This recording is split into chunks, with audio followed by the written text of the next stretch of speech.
Hola, estamos en una nueva mirada del Cuervo. Habíamos hablado del inicio de la ocupación en Lima y surgen en este momento los conflictos que ya había mencionado. Esta pugna Baquedano-Vergara termina por romper finalmente la relación y en marzo del año 81 Baquedano decide volver a Chile con todo el ejército. Ya no se justificaba tener una ocupación con 24.000 hombres, el costo era altísimo. El ejército peruano se había reducido a pequeñas montoneras, a pequeñas tropas, no estábamos hablando de grandes cantidades. Una guerra más bien reducida a guerrillas. Por consiguiente, la reducción de tropas fue bastante brusca y Baquedano decide dejar al mando al coronel Lagos, ya nombrado general recientemente. Y Lagos dice, no, esta cuestión me supera, no me la puedo. Lagos además estaba enfermo, comienza a complicarse y recién en abril o mayo ceden finalmente el mando en un oficial que ya había destacado por su eficiencia administrando ciudades, y me refiero al almirante Patricio Lynch Solo de Saldívar. Y Patricio Lynch comienza a crear una estructura administrativa tremendamente eficiente en Lima, tanto en el ámbito militar como en el ámbito administrativo. Pero desgraciadamente no existía la cantidad de funcionarios civiles para hacer funcionar una ciudad, chileno me refiero, y hubo que recurrir necesariamente a los peruanos. Correos, ferrocarriles, en fin. El Poder Judicial se le agregó en huelga. Dijo, no funcionamos más, perfecto, operan entonces los tribunales militares chilenos. Lo que también generó espanto. Comenzaron las contribuciones de guerra a los principales ciudadanos de la ciudad, los que comenzaron a pagar cantidades importantes de dinero, pero que no alcanzaban, según los criterios chilenos, a cubrir los costos de mantenimiento de las tropas de ocupación.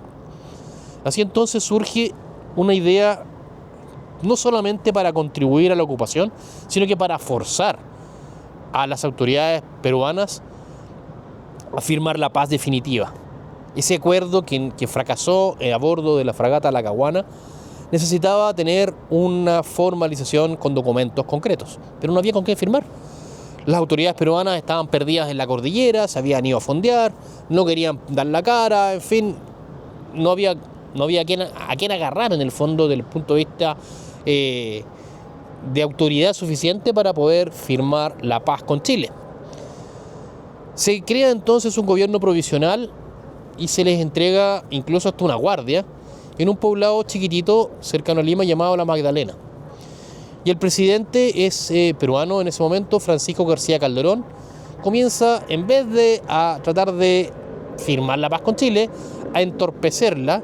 ¿Por qué? Porque se metió de nuevo el embajador de Estados Unidos, que metía la cola, hinchaba y jodía, y la idea era en el fondo que Perú no entregara los territorios del norte de Chile y del sur del Perú, porque Estados Unidos quería meterle mano al negocio del salitre. Entonces, por ningún motivo, Estados Unidos permitía que el Perú firmara el acuerdo, lo que sí le decía, pero que se meten estos gringos, esto no tiene nada que ver con ellos. Nos están cargando la cámara porque si no nos vamos a quedar ciegos. El asunto es que comienza a alargarse esto, pero había que ocupar el territorio y comienza entonces a Lynch a disponer de, ya no tenía regimientos, comienzan a llegar regimientos nuevos del sur, pero comienza a disponer de batallones para ir poniendo en distintas ciudades. Así entonces se disponen distintas compañías, distintas unidades que comienzan a ocupar las guarniciones de las ciudades, de alguna manera crear presencia militar que hiciera sentir a la ciudadanía que se encontraban bajo ocupación chilena. Hubo varias campañas a la sierra, campañas que fueron muy complejas para Chile. Primero porque las condiciones climáticas no eran conocidas. Segundo, el clima es muy raro en la sierra. Segundo, las condiciones sanitarias eran muy complejas. Había malaria, había enfermedades, había muy mala sanidad, no había agua potable, las tropas tenían que vivir sobre el terreno de nuevo. Y por otro lado, el gobierno de Chile de una u otra manera olvidó que existían tropas en el Perú. Por eso se habla mucho de los batallones olvidados.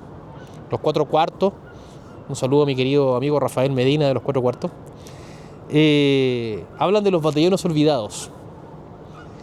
Y claro, batallones olvidados, canta la canción, no, nos cuenta que estos regimientos, estas unidades, no tenían el apoyo suficiente para una campaña de esta naturaleza de parte del gobierno. El gobierno ya le importó. Al gobierno ya le importaba era echarle mano al negocio del salitre. Ya habían comenzado a producir salitre. De hecho, tan importante fue que cuando en 1880, durante las negociaciones de paz con Perú, Argentina comenzó a amenazar con meterse a la guerra por el conflicto en la Patagonia, Chile decide no pelear la Patagonia, la entregan. No porque no tuviera capacidad para enfrentar la guerra con Argentina, ni siquiera por miedo. Habríamos podido ganar la guerra con amplitud, teníamos un poderío naval tremendo. El problema era que si entrábamos en guerra con Argentina por la Patagonia, habiendo ya prácticamente terminado el conflicto con Perú, Perú ya no tenía ninguna capacidad de ofender a Chile desde el norte, no había forma. Chile, si hacía eso, si entraba en guerra con Argentina, la mano de obra que ya estaba trabajando en el salitre tendría que haberse enrolado en las tropas y nos habríamos tenido que tener que esperar más tiempo para meterle mano al salitre. El salitre es un negocio brutal. De hecho, hay un Chile de antes y un Chile después. Por eso que me he detenido tanto en el tema de la guerra del Pacífico y determinar lo importante que fue las victorias del general Baquedano, las victorias de las tropas de la guerra del Pacífico, porque la riqueza mineral que Chile obtuvo a partir de ese momento, hasta el día de hoy nos acompaña. No solamente el salitre, el cobre, por ejemplo, que ha sido el sueldo de Chile por mucho tiempo, es determinante. Toda la riqueza mineral que ha hecho de Chile un país pujante, próspero, fuerte, lo que es Santiago, Concepción, Valparaíso, lo que son los avances en Iquique, Antofagasta, Arica incluso, vienen de ahí. Por consiguiente, era súper importante no perder el tiempo, no entrar en guerras absurdas, no entrar en debates absurdos y hay que explotar el salitre. Y 150 años de desarrollo ininterrumpido le dieron la razón. Los argentinos nos cargan, dicen, che, boludo, se cagaron entero, no quisieron dar la guerra, perdieron la Patagonia. Nos importa un carajo la Patagonia. Nos importa un carajo la Patagonia. Por muy bonito que sea, por las riquezas que pudieran tener petróleo supuestamente, tienen una cantidad limitada, no se compara con lo que hemos obtenido de las riquezas minerales del norte. Por consiguiente, en ese momento no era otra prioridad para el Estado de Chile que la explotación de salitre y generar utilidades para el Estado nacional. Así entonces las tropas de ocupación en Lima eran secundarios. Chile tenía que firmar la paz rápido y salir de ahí. Pero la paz, concesión de territorio definitiva. Y Estados Unidos estiraba el chicle porque sabía que mientras más tiempo estirara, más ablandaba Chile, más demoraba Chile. Y mientras tanto, en la sierra, un general llamado Andrés Avelino Cáceres, un general peruano, comienza a organizar la resistencia militar a través de una guerrilla constante y una constante molestia para las guarniciones que estaban ocupando el territorio. Y el año 81 transcurrió con esta tensa presencia de las montoneras en la sierra, con la observación constante de gente que subía a la sierra y no volvía, pues se estaba reorganizando el ejército en Perú.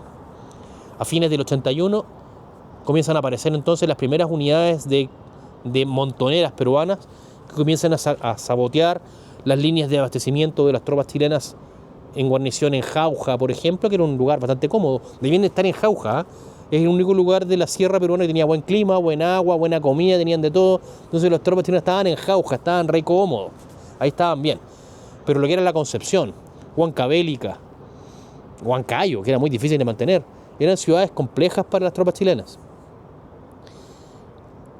En julio del 82, la cantidad de enfermos que tenían las guarniciones chilenas y las guarniciones al mando del coronel del Canto eran tan grandes que el Canto pide instrucciones a Lynch y Lynch autoriza entonces el retiro de las tropas hacia Lima para organizar una nueva campaña.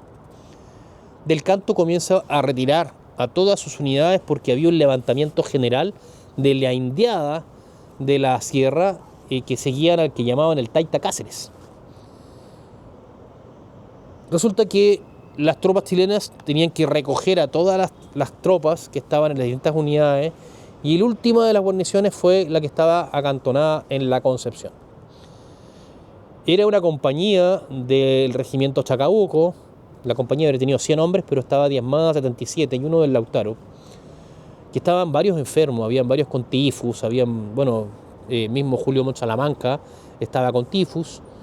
Y esta unidad estaba al mando del capitán Ignacio Carrera Pinto, un teniente en realidad bastante antiguo, que ya debió haber sido capitán mucho antes, pero que en la década a fines del 81, principio del 80-81, había tenido un problema emocional bastante importante. Él había sido oficial del regimiento Esmeralda, pero aparentemente las campañas lo habían afectado un poquito y se había entregado al vicio del alcohol. Ignacio Guerrera Pinto sufría de alcoholismo severo, grave. Y el coronel Holley, en ese momento comandante del regimiento, lo había dado de baja psiquiátrica incluso, no porque estuviera metido al litro, sino que porque su estado anímico emocional no era el adecuado para seguir en campaña, y lo mandaron a Santiago. Porque él dijo, bueno, usted está metido al litro no porque sea un vicioso, sino que porque usted está enfermo, porque está buscando la manera de evadir su estrés de la batalla de Chorrillos, en fin, que estaba muy, muy afectado. Él vio morir a muchos de sus amigos. Pero en Santiago él decide volver.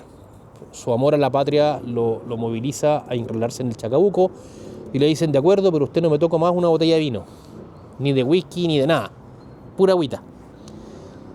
Y a pura fuerza de voluntad, Ignacio Guerrera Pinto toma el mando de su unidad y es ascendido a capitán sin que los despachos llegaran. Ojo, él nunca se enteró que llegó a ser capitán.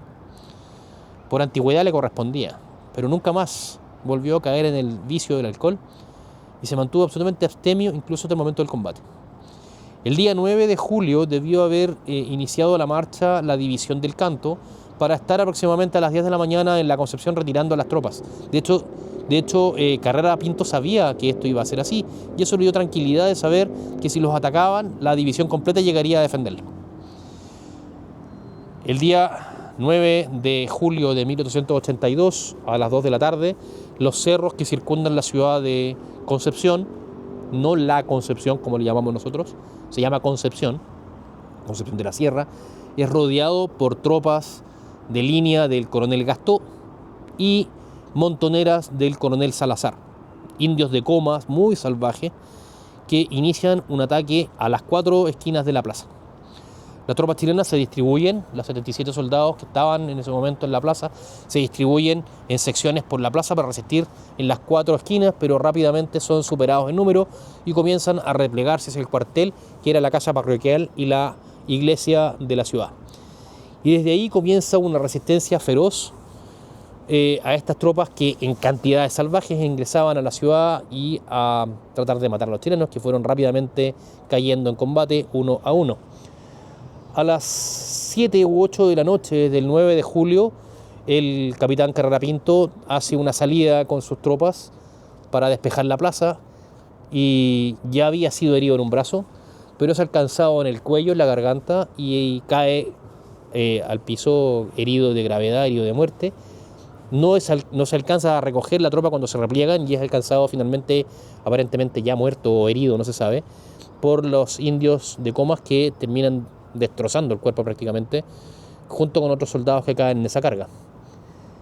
Las tropas chilenas comienzan a resistir toda la noche el asedio de las tropas que atacaron sin cesar, de las tropas peruanas, las montoneras, y las tropas chilenas comienzan a caer una por una, como digo, con la esperanza de que en la mañana, a las 10 o 11 de la mañana, llegaría la división completa con reservas. Y eso les daba esperanza para mantenerse y resistir. No aceptaron la rendición que les ofreció en varias ocasiones el coronel Juan Gastó, y finalmente llegaba la mañana, el amanecer, las tropas chilenas estaban reducidas a unas 15 o 20 personas, no 20 soldados, no eran más.